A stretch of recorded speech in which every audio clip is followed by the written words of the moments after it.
कापुराची वाट ओवाळू तुझला स्वामी ओवाळू तुझला देहभाव अहंकार सहजची जाळीला कापुराची वाट ओवाळू तुझला स्वामी ओवाळू तुझला देहभाव अहंकार सहजची जाळीला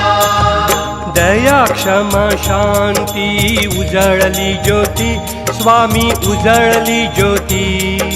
स्वयं प्रकाश रूप स्वामी देखिली मूर्ती